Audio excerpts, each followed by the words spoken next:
વિક્રમભાઈ, અમે એક ગુજરાતી ન્યૂઝપેપર ચાલુ કરી રહ્યા છે, મુંબઈ ક્લબ. મુંબઈ ક્લબ એટલે ટેલિવૂડ, બોલિવૂડ અને ઢોલિવૂડ ત્રણેયનું મિશ્રણ. એમાં 60% ગુજરાતી હિસ્સો, 40% બોલિવૂડનો હિસ્સો. એમાં સૌ પ્રથમ ગુજરાતી ફિલ્મના સુપરસ્ટાર તરીકે આપની પસંદગી કરી છે અને આપના ઇન્ટરવ્યૂથી એને શુભારંભ કરીએ છીએ. તો સર્વપ્રથમ અત્યારે આ જે ફિલ્મનું શૂટિંગ કરી રહ્યા છો એ માટે ખૂબ ખૂબ અભિનંદન.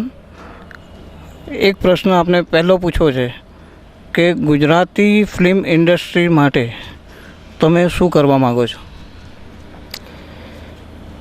ગુજરાતી ફિલ્મ ઇન્ડસ્ટ્રી માટે પહેલાં તો હું આપણી ગુજરાતી પિક્ચરો સારા બજેટની બને અને આપણે ગુજરાતી પ્રેક્ષકો આપણી પિક્ચર જોવા આવે એના માટે અમે લોકો સારામાં સારી પિક્ચર બનાવીએ છીએ, સારી ક્વોલિટીની પિક્ચરો બનાવીએ છીએ અને આગળ પણ આ કરતા રહીશું. અમે આપણી ગુજરાતી ફિલ્મો જ્યારે રિલીઝ કરવી હોય ત્યારે એ લોકોને સહેલાઈથી ફિલ્મ થિયેટરો મળતા નથી.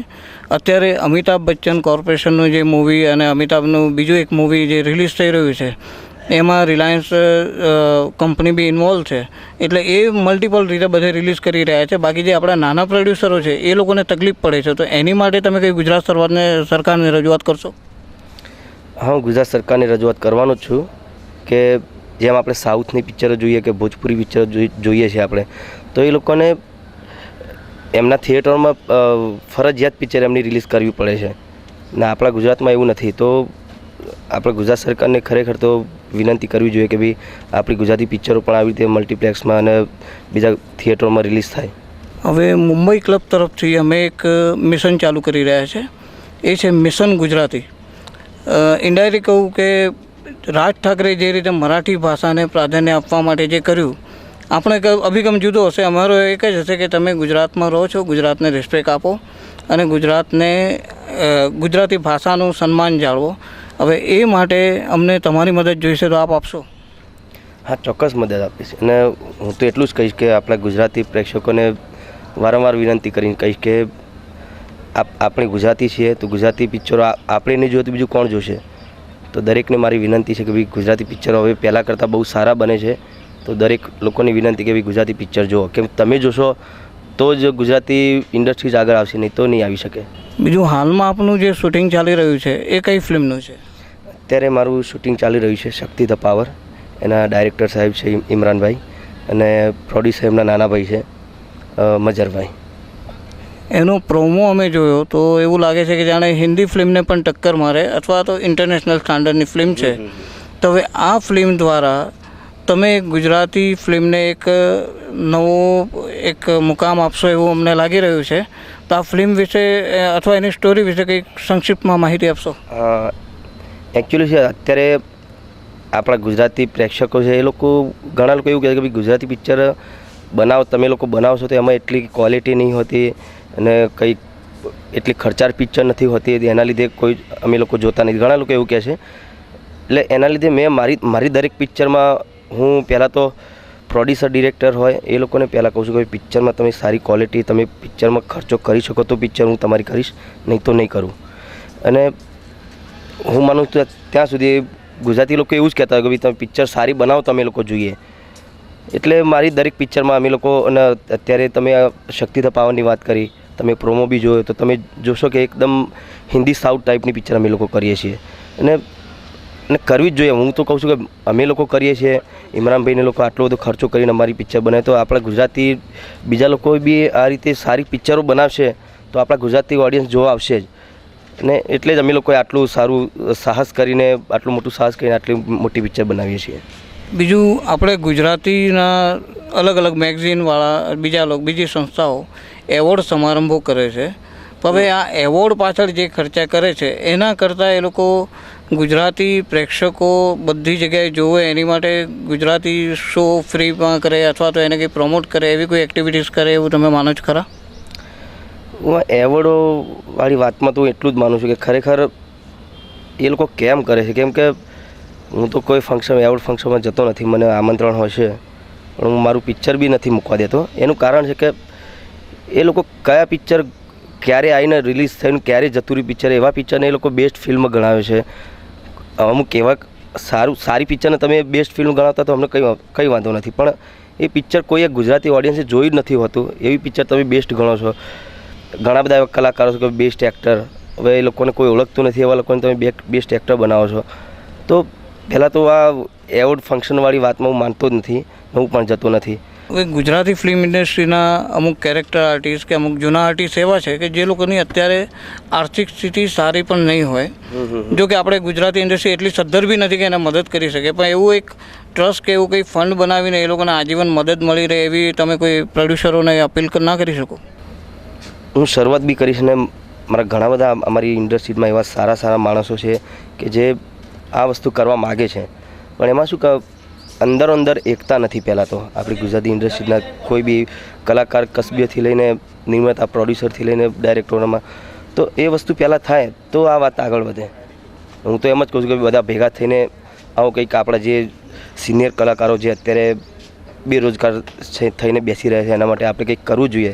એના માટે બધા એક થઈને કરો તો જ મેળ પડે.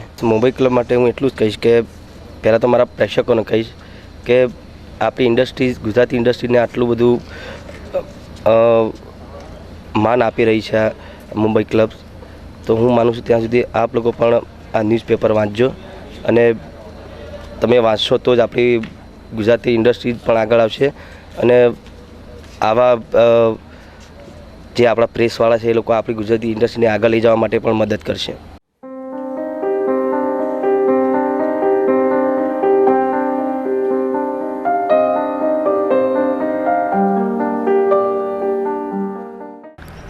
સર્વપ્રથમ આપણે અત્યારે જે શૂટિંગ ચાલી રહ્યું છે શક્તિ ધ પાવર, એમાં તમારી ભૂમિકા શું છે એ વિશે જણાવશો?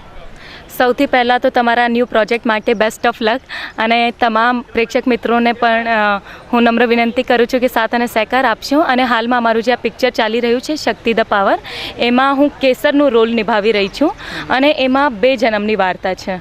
એટલે જે મેઇન હીરો છે શક્તિ ઠાકોર, એમની પ્રેમિકા હું જ છું, ને એમાં 2 જન્મની વાર્તા છે.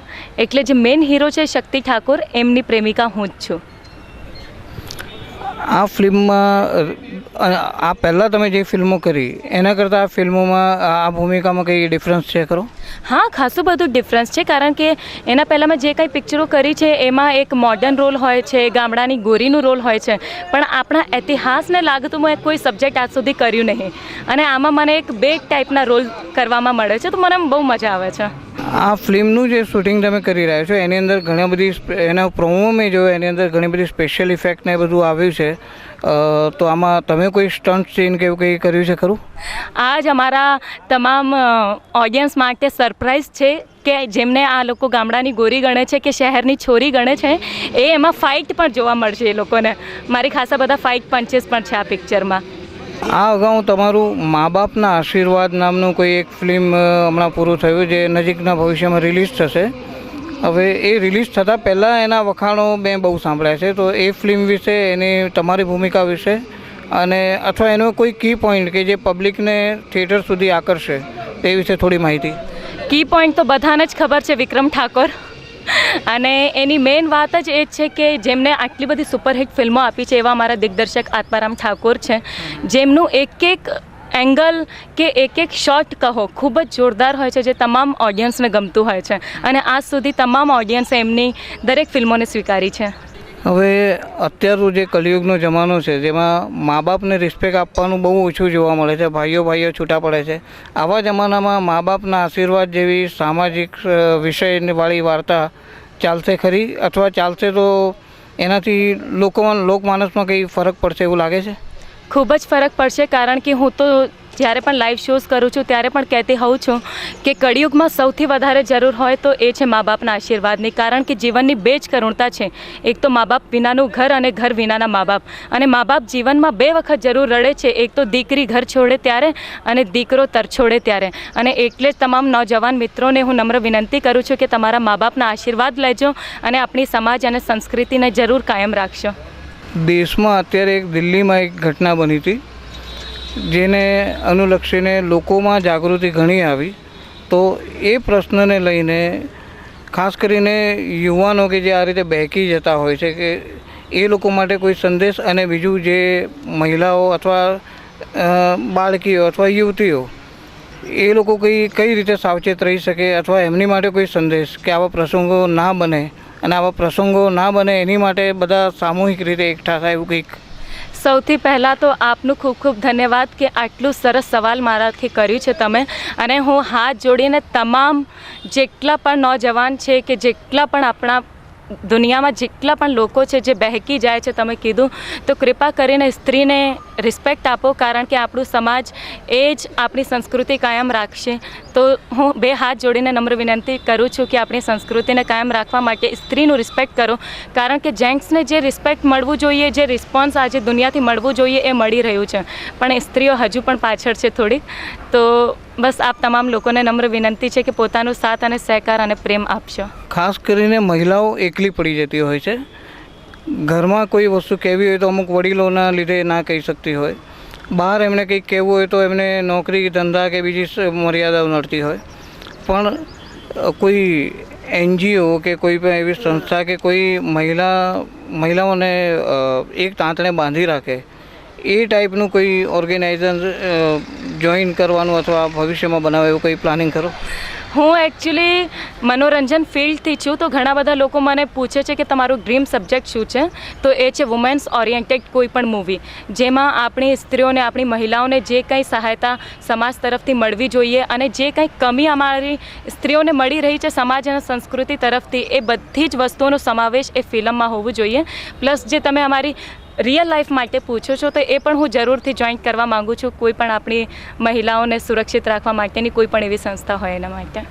મુંબઈ ક્લબ વેરી વેરી ફિલ્મી.